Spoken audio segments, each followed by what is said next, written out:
మా ప్రభు అయిన యేసుక్రీస్తు నామమున మీ అందరికీ శుభవందనాలండి. ఈరోజు దేవుని వాగ్దానము ఇర్మీయా గ్రంథము 38వ అధ్యాయము 18వ వచనం. నీవు నన్ను నమ్ముకుంటివి కనుక నిశ్చయముగా నేను నిన్ను తప్పించెదను. నీవు ఖడ్గం చేత పడవు, దోపుడు సొమ్ము దక్కించుకున్నట్లు నీ ప్రాణమును నీవు దక్కించుకుందువు. ఇది యెహోవా వాక్కు అనే వాగ్దానం ఇచ్చి పరిశుద్ధాత్మను అర్ధరాత్రులు ప్రార్థన చేసి చెల్లించి మళ్ళీ ప్రార్థన చేసి దేవుడు అన్నప్పుడు దేవుడు ఈ వాగ్దానం చేయించడం వెంటనే స్టేటస్ పెట్టిన ఇక్కడ దేవుడు ఈ మాటలు మరి ఇర్మీయా గారితో మాట్లాడుతున్నారనమాట. ఈ మాటలు మనతో కూడా మాట్లాడుతున్నారని మరి చెబుతున్నారండి. భయపడద్దు అంటున్నారు. ఒక తల్లి ఆదరిస్తున్నాను అంటున్నారు. తల్లి గర్భంలో నిరూపంగా నేను ఎరిగినాను నేను అంటున్నారు. భయపడద్దు అన్నారు. నేను విడిపిస్తాను నేను తోడైన అంటున్నారు. నేను విడిపిస్తాను నేను తోడైనందు వారిని పైన విజయం పొందజాలరు అంటున్నారు అనమాట. నేను కాడిని వెరగొట్టి నీ బంధకం తెంపేస్తాను అంటున్నారు. ఆ కట్లను నేను తెంపుతాను అంటున్నారు. నేను రక్షిస్తాక నేను నీకు తోడుగా ఉన్నా అంటున్నారు. శాస్త్రం ప్రేమతో నేను ప్రేమిస్తున్నాను కనుక విడలేక నీడలు నేను కృప చూపుచున్నాను అంటున్నారు. నీవు నమ్ముకున్నావు కనుక నేను నిత్యము నేను తప్పిస్తాను అంటున్నారు అనమాట. మరి నీ కూడా సమీపించకుండా ఏ భయం రాకుండా నేను కాపాడుతా అంటున్నారు. ఎగిప్తులకు వచ్చిన చేసిన రోగాలు ఏమి కూడా మీకు రానివని అంటున్నారు. నేను సర్వరోగంతో తొలగించి విరిగిన ఎగిప్తు వ్యాధులు దూరపరిచి నేను దేశాన్ని పంపిస్తా అన్నారు. తమ దేవుని ఎరువు గొప్ప బలం కలిగి గొప్ప కార్యం చేస్తారని అంటున్నారు అనమాట. మా ఎండకాలన్నారని నేను స్నేహించిన వాడిని నేనే అంటున్నారు అనమాట. రెండంతలుగా మేము మేలు చేస్తా అన్నారు. అతని రెక్కలు ఆరోగ్యం కలుగ చేస్తానంటున్నారు. వేటగాళ్ళని నేర్పిస్తాను అంటున్నారు. నాశకమైన తెగలు రాకుండా నేను రక్షిస్తాను అంటున్నారు అనమాట. రెక్కలతో నేను కప్పుతా అన్నారు. ఆయన రెక్కల కింద నీకు ఆశ్రయం కలుగుతాను అంటున్నారు అనమాట.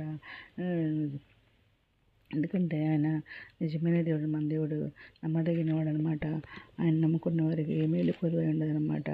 దాన్ని బట్టి మనం సంతోషించాలన్నమాట. ఆయన మన దేవాంశలు తెచ్చేదేవుడు మన దేవుడు అనమాట.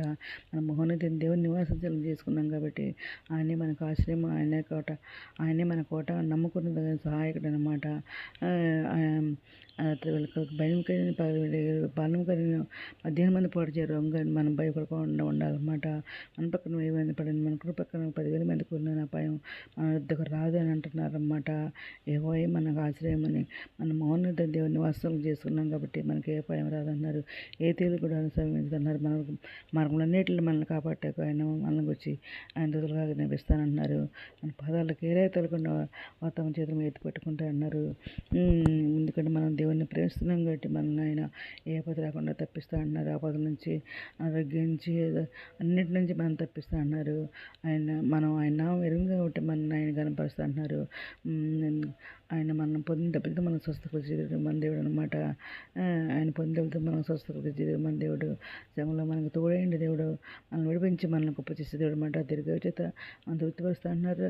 ఆయన రక్షణ మనం చూపిస్తా అన్నారు. ఏదైనా మాట్లాడుతున్నారు, ఏదైనా మగ్ధనం అందరి జీవితంలో నెరవేరని కోరుకుంటే ఈరోజు మనం ప్రార్థన చేసుకున్నాం. మౌనత స్వశక్తి మందిర ఘనమైన నామానికి వెళ్ళి స్థుతిస్తున్నాను. నేను మంది ప్రపంచం ప్రతి ఒక్క బిడ్డని పేరు పెంగడం చేసుకుని ఆయన ప్రతి ఒక్క బిడ్డ అవసరం తిట్టిన అక్కడ గొరగలు రచించండి. బిడ్డలు మంచి జరిగి దయచేయాలి దయవండి. నిర్దేవులకు దేగులు దయచేయండి. ఆర్థిక పరిస్థితుల వరకు ఆర్థిక సాయం దయచేయండి.